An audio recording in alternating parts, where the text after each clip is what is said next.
বন্ধুরা, চলে এলাম তোমাদের সঙ্গে আবার একটি নতুন ভূতের গল্প নিয়ে। তো গতকাল তো এখানে ভালো রকমের বৃষ্টি পড়ছিল, আজকে বৃষ্টিটি একটু থেমেছে, মানে নিম্নচাপ ওয়েদারটি ঠিক হয়েছে এখানে। তো চলো আজকের গল্পটি শুরু করা যাক। আজকের গল্পটি হচ্ছে ধানসিরা গ্রামের একটি ভুতুড়ে পুরনো স্কুলকে নিয়ে। ধানসিরা গ্রামটি বেশ বড়, খুব সুন্দর, আর গ্রামের সবাই ম্যাক্সিমামই ওদের কেউই শহরে যায়নি, খুব কম লোকই শহরে গেছে, ম্যাক্সিমাম লোক গ্রামের মধ্যেই আছে। তো গ্রামের শেষ প্রান্তে একটি স্কুল ছিল, প্রাইমারি ছোট স্কুল।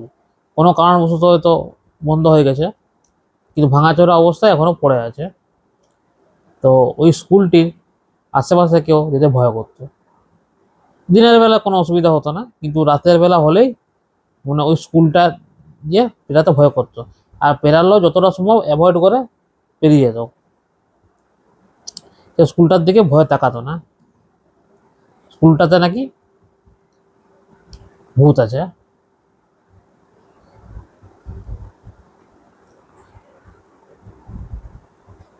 তো ওই জন্য গ্রামের যে জমিদার,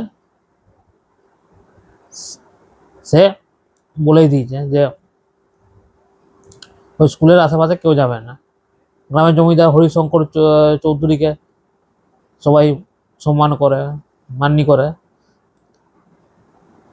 ওনার মেয়ে বিদেশে থাকে, মানে একজন এনআরআই সাথে বিয়ে হয়েছে, মানে বিদেশে হাজব্যান্ড চাকরি করে, সে সূত্রে আমেরিকাতে আছে। তো হরিশঙ্কর চৌধুরী আর ওনার স্ত্রী গ্রামেই আছে। তো গ্রামের সবাই খুব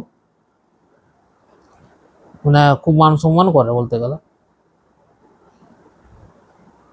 কিন্তু ভিতরে উনি একটি খুব বড় অপরাধ করেছিলেন, সেটি উনিও জানেন, কিন্তু গ্রামের অনেকেই জানলেও পাওয়ারফুল মানুষ, কারো কিছু করার ক্ষমতা নেই। তো সে যাই হোক, গ্রামের মধ্যে একটি খুব দুরন্ত ছেলে ছিল, দীপায়ন। দীপায়নের মানে সব মানে অনেক গুণ ছিল গ্রামে, কিন্তু দীপায়ন তার মধ্যে সব থেকে বেশি দুরন্ত, মানে প্রচন্ড পরিমাণ দুরন্ত। ছেলেটির বয়স 10 কি এরকম 12 হবে, 10-12 বছর বয়স হবে ছেলেটির।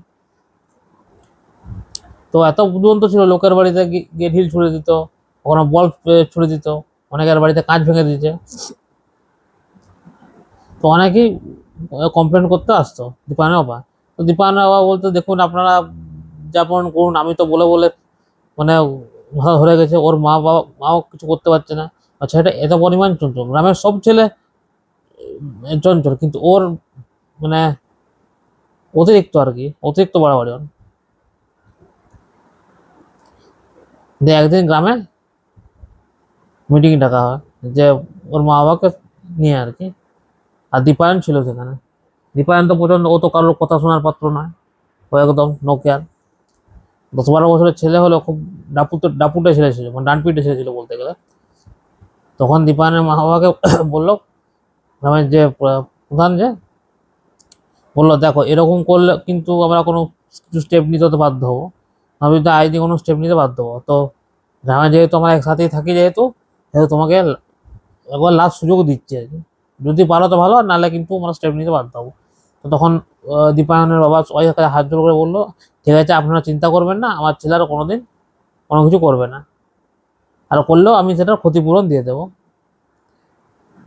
তখন অনেকে বললো যে ঠিক আছে, কোনো ব্যাপার নয়, বাচ্চা ছেলে করেছে, ওর মা বাবাকেও তো বলা হলো মিটিংয়ে। তো বললো, ঠিক আছে। মিটিং শেষ হওয়ার পর সোজা ঘরে এসে ওকে একটা ঘরের মধ্যে বন্দি করে রাখা হয়, দীপায়নকে। দীপায়ন বলে যে আমাকে খেলতে যাব আমি, আমাকে ছেড়ে দাও, আমাকে ছেড়ে দাও। তখন ওর বাবা মা, ও যতক্ষণ না তুই ভালো হচ্ছিস ততক্ষণ না তোকে আমি ছাড়বো না, ওই রুমে থাকতো, তোকে বাইরে খেলতে যেতে হবে না, দিয়ে আমার মুখ কালো করবি তখন, তোর জন্য আমাকে কত কথা শুনতে হবে জানিস।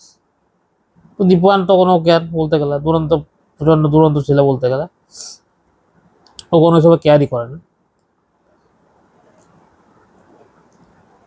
তো বললো দীপক তো, অনেকক্ষণ থাকার পর, মোটামুটি 2-3 ঘন্টা পর, যখন খাবার টাইম হলো, তখন দীপায়ন বেরিয়ে এলো, রুমের দরজাটা খুললো, দিয়ে ওর বাবা কিন্তু স্ট্রিক্টলি ওয়ার্নিং দিয়ে দিল, এমনকি ওর মাও ওর বাবার সাথ দিয়েছিল, কারণ যদি তুই না শোনা তোকে কিন্তু বোর্ডিং হোস্টেলে পাঠিয়ে দেবো, শহরের হোস্টেলে।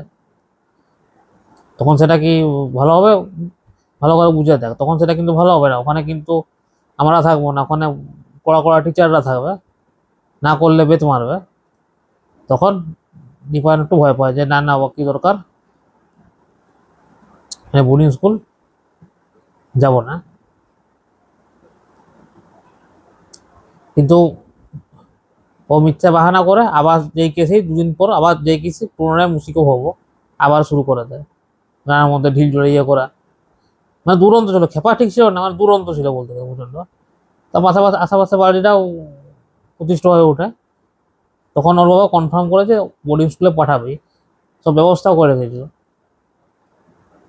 তো হঠাৎ সন্ধ্যার দিকে দীপায়নকে খুঁজে পাওয়া যায় না। দীপায়ন চলে গেছে অনেক দূরে।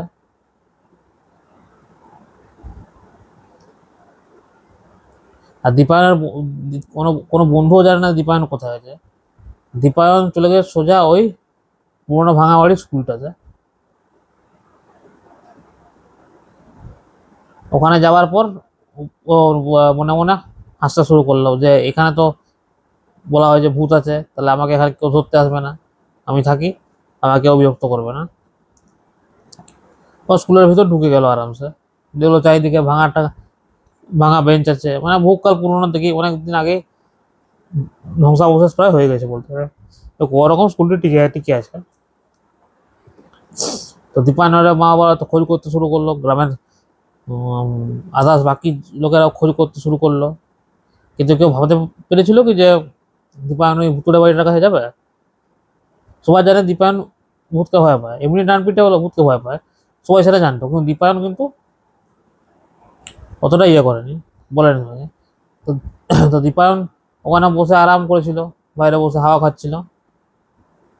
হঠাৎ করে একটা ছায়া মূর্তি এসে দাঁড়ালো।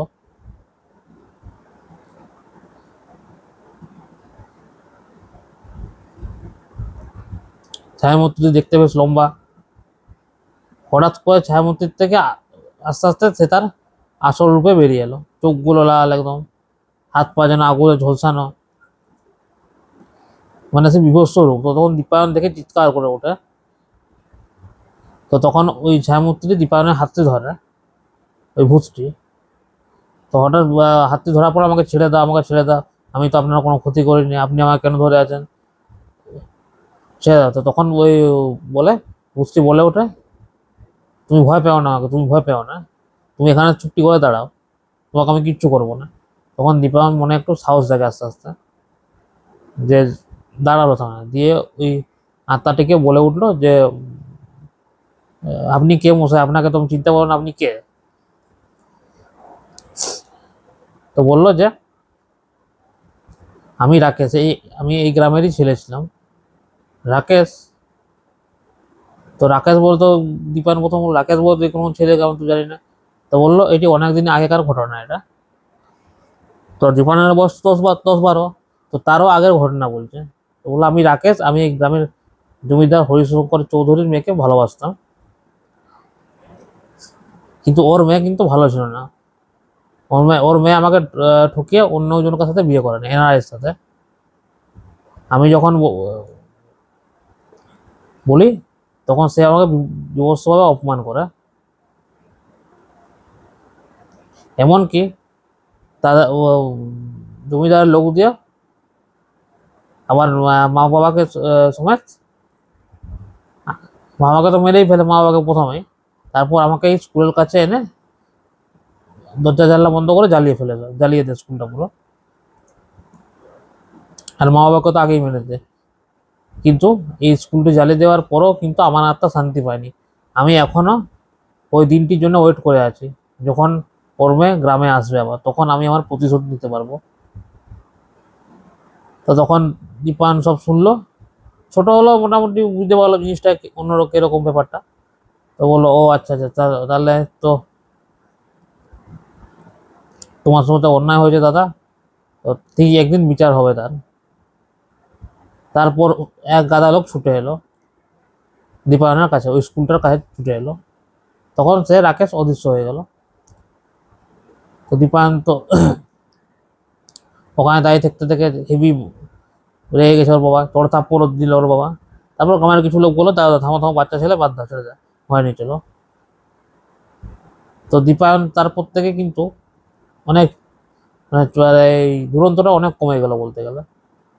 এই কিছুদিনের মধ্যে অনেক চেঞ্জেস দেখা দিল আর কি দীপায়নের মধ্যে। দীপায়ন ভাবলো যে আমার জন্য আমার মা বাবার অসুবিধা হচ্ছে, তো তার থেকে ভালো ছেলে বলে ভালো ছেলে হয়েই থাকি, বরং দুরন্ত দুষ্টুমিটা কম করি, খেলাধুলো করবো সবই করবো, কিন্তু দুরন্ত দুষ্টুমিটা কম করবো বলতে গেলে। কিছুদিন পর শোনা গেল হরিশঙ্কর রায়চৌধুরীর মেয়ে আর জামাই বিলেত থেকে এসছে কিছুদিনকার জন্য। তো জামাই তো গ্রাম মানে ওর মেয়েও অনেকদিন আগে গ্রাম ছেড়ে গেছে, আর ওর জামাইও গেছে অনেকদিন গ্রাম ছেড়ে বলতে গেলে। ও জামাই শহরে থাকতো, শহরের থেকে বাইরে চাকরি পেয়ে সম্বন্ধ করে একসাথে বিয়ে হয় আর কি। তো পুরো গ্রাম ও ঘুরলো সকালবেলা, সন্ধ্যের দিকে ও ওই গ্রামের দিকে যাচ্ছিল। তো তখন হঠাৎ করে একটা ঠান্ডা বাতাস বয়ে যায় ওই স্কুলটার সামনে এসে। তো তখন জমিদারের মেয়ে তো ভয় পেল, আর যে ওর হাজব্যান্ড সেও কিন্তু ভয় পেল একটু। হঠাৎ করে স্কুলটার কাছে আসার সঙ্গে সঙ্গে যখন ঠান্ডা একটা হাওয়া বইলো। তো এত গরম থাকার সত্ত্বেও হট করে একটা ঠান্ডা হাওয়া বয়ে গেল, আশেপাশে কোনো নদীও নেই, নদী সমুদ্রও নেই যে ঠান্ডা হাওয়া বইবে। তো হঠাৎ করে ঠান্ডা হাওয়াটি বয়ে গেল, তখন কিন্তু ওনার মেয়ে ভয় পেয়ে গেল মেয়েটি। তো হঠাৎ করে তখন রাকেশ উদয় হয়, রাকেশের পুরো পোড়া শরীরটা নিয়ে। তখন তো জমিদারের মেয়ে প্রিয়াঙ্কা, প্রিয়াঙ্কা তো দেখেই ভয় পেয়েছে যে এটা আর কেউ নয়, রাকেশ। তো রাকেশকে তো সে অনেকদিন আগেই মানে মারা করেছিল আর কি। রাকেশ তো তখন বললো যে রাকেশ তুমি তো মারা গেছো, তোমাকে তো আমি মেরে দিয়েছি। তো তখন ওর হাজবেন্ড একটু এদিকে তাকালো। তো তখন বললো যে আমি তো, তো তখন রাকেশ কিন্তু বলে ওঠে যে আমি তো, তুমি আমার শরীরটাকে মারতে পারো, তুমি তো আমার আত্মাটাকে মারতে পারোনি, আমার আত্মা আজ এখানে আছে। তো আমি ওয়েট করছিলাম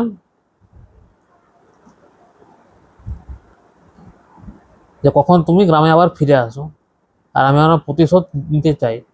আমি তো তোমাকে ভালোবেসেছিলাম, আমি তো তোমাকে কোনোদিন ঠকাইনি, তুমি কেন আমাকে ঠকালে, তুমি আমাকে এভাবে কেন ঠকালে আমাকে, তুমি তুমি যদি ভালোই বাসতে না তুমি আমাকে বলে দিতে তাহলে। এইভাবে আমার মা বাবাকে মারা করালে, আমাকে পুড়িয়ে দিলে, এটার শাস্তি কিন্তু তোমাকে পেতেই হবে। তো হঠাৎ করে রাকেশ ওর হাজবেন্ড বা প্রিয়াঙ্কার হাজবেন্ডের দিকে কি একটা চোখের রশ্মি মারলো, তখন ওর হাজবেন্ড অজ্ঞান হয়ে ওখানেই পড়ে গেল। তারপরে পরের দিন সকালে ওখানে প্রিয়াঙ্কার মৃতদেহটি পাওয়া যায়, আর ওর হাজবেন্ড বডিটিও অজ্ঞান অবস্থায় পাওয়া যায়।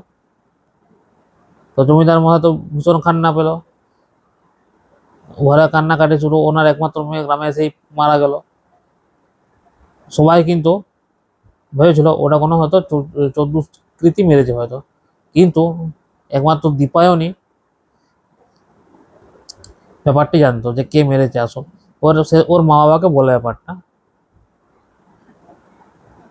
কিন্তু দীপায়ন যে দুরন্ত, ও গল্প বানাতে খুব ভালোবাসতো, ওর কথা কেউই বিশ্বাস করলো না, বললো যে মানে একটা কাল্পনিক গল্প। কিন্তু হ্যাঁ, গ্রামের সবাই জানতো যে ওখানে ওই ছেলেটিকে পুড়িয়ে মারা হয়েছিল রাকেশকে, এইটা সবাই কিন্তু জানতো। কিন্তু এই ভূতের ব্যাপারটা কিন্তু কেউ বিশ্বাস করেনি ওর মুখ থেকে। তো বন্ধুরা, আজকের গল্পটি কেমন লাগলো তোমরা কমেন্ট করে কিন্তু অবশ্যই জানাবে।